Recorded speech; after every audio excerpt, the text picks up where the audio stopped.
This is a brief summary of the TKT Unit 6 on writing. And as we all know, the 6 golden rules of writing is read, read, read, read, and write, write, write, write.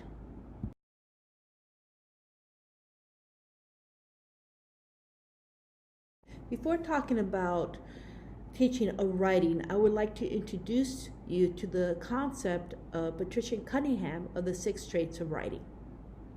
She's an American who defined the 6 main elements that good writers need to know, do, and understand. And let me compare it to what TKT Cambridge talk about. So when TKT talks about layout, we're talking about organization. When they're talking about formality, they're talking about voice. Voice is the tone of the written piece. When we're talking about word choice and vocabulary, they're talking about register. And when they're talking about conventions, we're talking about accuracy and complexity. What they don't really talk about sentence fluency, which is connectors, and how ideas flow from one sentence to the next. And they don't really mention about the development of ideas, of what your writing piece is about. And of course, presentation with this 6 traits plus 1 is to make sure it's nice and neat and it's readable.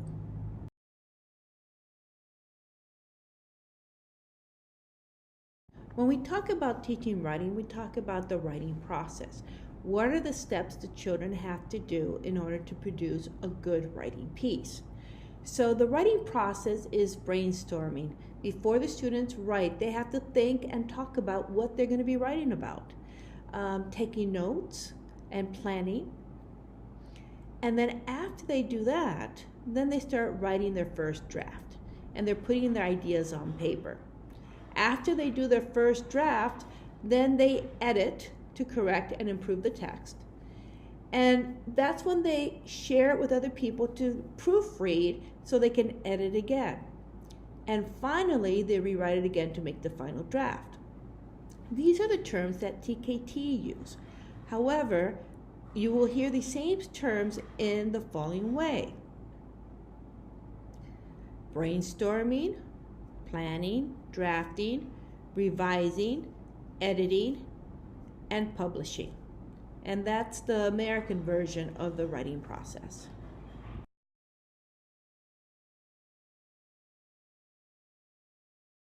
There are different ways that we can motivate students to write when they're resistant to write. One of the ways is to use events of students to get them excited about something that happened in their life and they would like to share it and put it in their writing. Have a dialogue of writing with the students. You could have them email you, or you could have them write a daily journal and you respond to it. You can spotlight language, which is emphasize language you want them to use. After they write, you can have them reflect on their writing and talk about the important ideas that they're writing, focus on sounds of words, ask questions about their writing, use real life examples or writing models. And the most important thing to motivate students about writing is that they have to see you like writing, see you get excited about writing.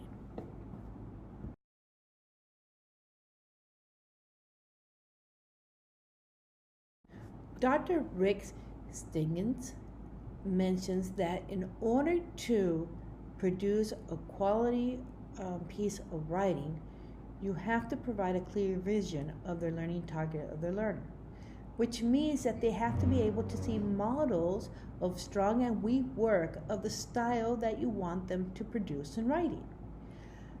As students write, they should be receiving regular feedback on their ideas, on their organization, on their voice, and to design lessons that focus on one aspect or quality at a time. So if you're going to be focused on the 6 traits and you want to be teaching about ideas, you're going to be focusing on ideas. Once the students understand that concept, then you're going to move on to another trait. And most of all, at the very end of their writing, students need to reflect on their idea on their writing and to make sure that the message that they wanted to write is the one that they produced.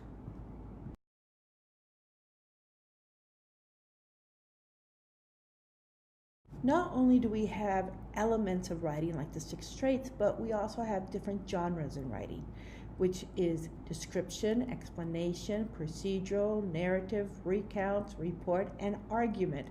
And the next slides, I will be talking about the different styles of genre.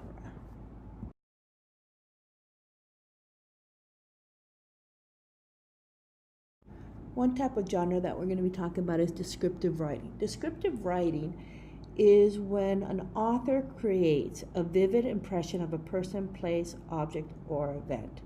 Normally, descriptive writing you can find in stories and informational text. You're not going to find descriptive writing in dictionaries.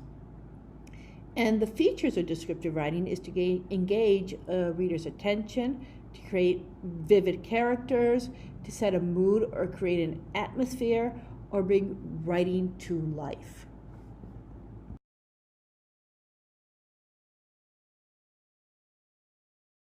Some of the ways that you can help students become good descriptive writers is for them to choose a meaningful person in their life or place or thing, and explain to them that they have to introduce that person, and have them use the 5 senses so we can actually create an image in our mind.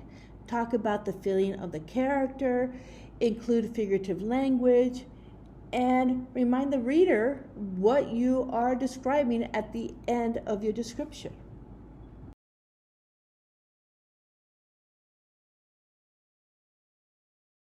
Another way you can start teaching about descriptive writing is to use models to guide product writing. For example, gap filling. Here, the students have to use adjectives in order to add more detail to the character, and this is usually done in kindergarten or beginning of 1st grade.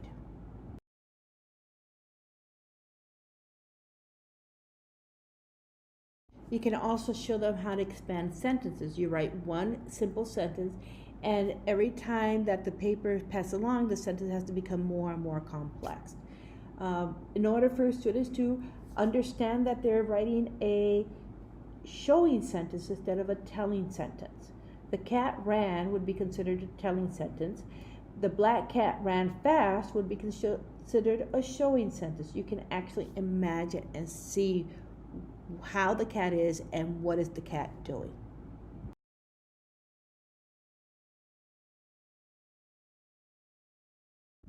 The next genre is explanation writing. This is where the author is explaining how something works or states or reasons for it. For example, the writer is going to talk about how something is formed, why something is formed.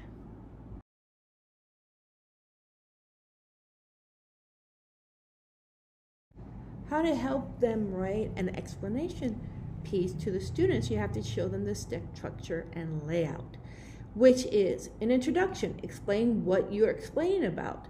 Then you're going to write in chronological order the explanation. Make sure you use connectors when you're linking the paragraphs. And most of all, try to use a conversational style to appeal to the readers so it'll be easy for them to understand what you're writing.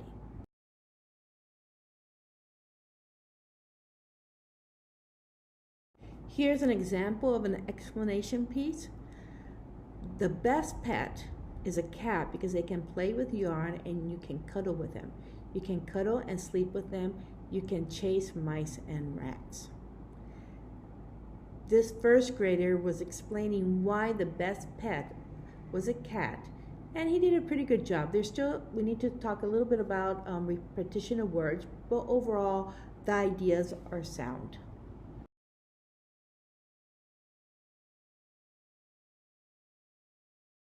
Procedural writing is when the writer tells us how to make or do something. It can either be in instructional manuals, it could be in recipes, rules of games, how to draw, or how to live happier.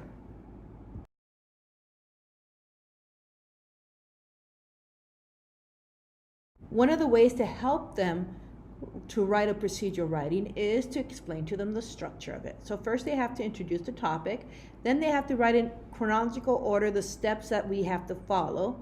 They have to use lots of details in order for us to understand what we need to do, and it has to be written in command form, so it's telling us exactly what to do.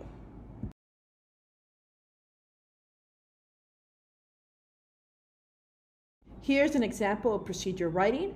This is a first grader telling us how to make a line. First, you draw the head, you make the nose and the whiskers and the eyes, and finally you make the mane.